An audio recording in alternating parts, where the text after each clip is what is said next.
Hello viewers, Winshire here, continuing the Armored Kill series, introducing you to the new game mode, Tank Superiority. I'll offer several variants on game modes throughout the Armored Kill series. I want to touch on, again, Tank Superiority here. I'll introduce you to the 3 maps on this. This is Armored Shield.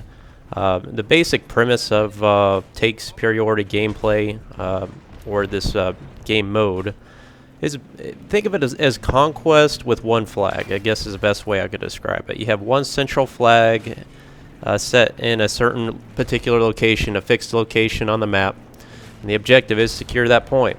And obviously vehicles are a factor in that objective. Each team has numerous ground-based vehicles, only tanks basically to choose from, and your objective is to go secure that point. There's several issues to be concerned of when you're playing this game mode. Obviously, guided missiles are a factor. Javelins in particular, with infantry, guided shells on enemy infantry, or enemy tanks that is. Basically anything that's got SOFLAM or laser designation, because obviously distance is a factor. You got pretty much wide open spaces on just about all the Tank Superiority game modes. So having smoke equipped is vital to your survival. Just expect to see everybody running javelin or some kind of laser designation to enhance their accuracy. Rocket shoulder-mounted rockets like the RPG here, much more difficult to get your hits on your target, because obviously there's a distance barrier there. Here I'm running the PP2000, which has been buffed after the patch to increase its distance, so it is quite effective at range, as you can see in that clip. Basically, though, just like any Battlefield game, teamwork is the objective here, and with Need for Speed. And basically, by me working with him and us working together, we can win this game mode, and that's what we go on to do here. I repair his vehicle, shoot out an RPG whenever I can. Again, shoulder mounted, really got a lead. See how much significant lead I had there on that tank. Difficult to pull that off all the time. So we go on to win that game mode with his help. Now, the next map I'll show is Death Valley. I sped up. This is the very beginning. This is a problem you'll see with this game mode. A lot of times there's not enough vehicles for all the players. So when you're in the middle of this game mode and you die and you spawn, and you can't spawn on other players, by the way. That's a big problem. You can't spawn on other players. Maybe, I guess, you can spawn on a spawn beacon with a recon class, but not many people run recon on this game mode. So you've got to run all the way from the deployment to your objective, basically. It's a pain in the butt. I don't like that. It's really dull, and that's why I sped that up. Now, Death Valley here, again, it's a night map with moonlit battleground. Kind of fun. I left just a couple clips in here because most of my time I actually spent as an engineer on the ground, and I was actually pretty successful in doing so.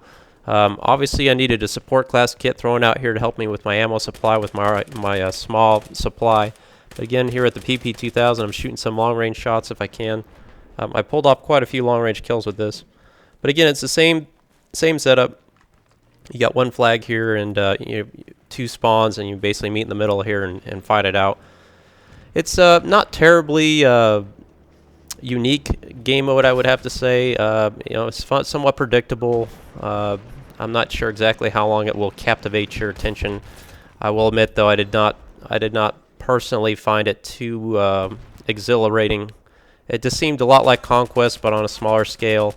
I didn't like the fact I couldn't spawn on teammates and stuff like that. Again, there's a long-range shot, PP2000.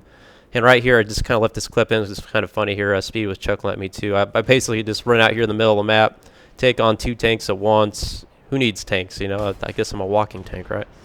No, I'm just kidding. But again, it's just, I don't know. I really had no idea what to expect going into this game mode. So I was all new, drinking from the fire hose, so to say, and it didn't take long to figure out. It's like, okay, this is just Conquest, but a smaller version of it, and kill a tank. That's what you do. So I shot that guy in the back, right in the middle of a firefight here. Finish him off with a little pair of torches. Kind of a little humorous moment there. I left that in. Last map I'll show you is the Bandar Desert gameplay. I believe I don't know if they have any on the other map, the mountainous. They probably do. I just showed these 3 game modes again. Here's where you spawn off. Everybody's in a vehicle. Hopefully you don't leave any teammates behind, because again, there's not a vehicle for every player, which kind of surprised me. But yeah, y'all run out here again, the middle point in the map, and duke it out.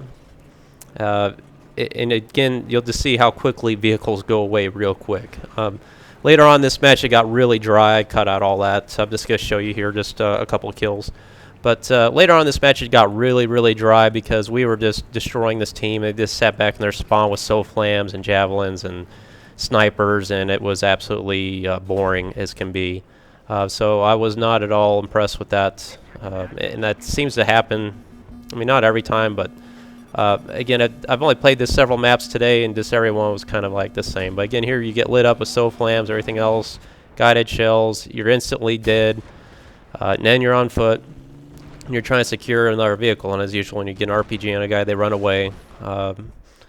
So next to my objective here was like, well, here I am kind of out in the middle of a desert with no vehicle. Survivability is probably going to be pretty slim here next to the flag. So do what I can to find a tank over here on this ledge. See him right there, and he's just like, basically you see this a lot too, people just wanting to like flank around, get on the edges like with zoom optics and just shoot pot shots at the objective rather than try to attempt to take the objective. So I figured I'd have a little fun with this guy, maybe do a little bit of trolling here on my own for a change. And I thought, well, let's see what I can do here to kind of, yeah, the typical move when you come up to a vehicle. Now that the repair torch is so effective at disabling vehicles, pretty much when you get right up behind them here, they're vulnerable, weaker armor backside. Pull out your repair torch, just watch your mini-map here, start flaming them up. They'll eventually turn white here as they bail out. You know where they're going to be bailing out because you know where their turret's pointed, so you know out front, flank around him to take him out and take his vehicle. And then that's what I basically moved on. And from this point, I just kind of surveyed their spawn area and finished out the map. So this is Tank Superiority, guys. I just want to introduce you to the topic. Let's see what you guys think next week and when it gets released, September 11th for you guys with Armored Kill. I don't want to try to crush your hopes if you're really excited about this camo, which I don't think many people were. But you know, don't let me bring you down on it. It's just you know, I'm just showing you my experience on it today. Maybe this will improve with time. But you know, this isn't the big draw of Armored Kill. I think we're looking for more. Obviously from the other game modes, Rush, and I'll show some Conquest here as well later on this weekend. Please like and subscribe to the video, guys, if this helped you out with the kind of what your expectations were, and I'll have more to come. This is Winshare.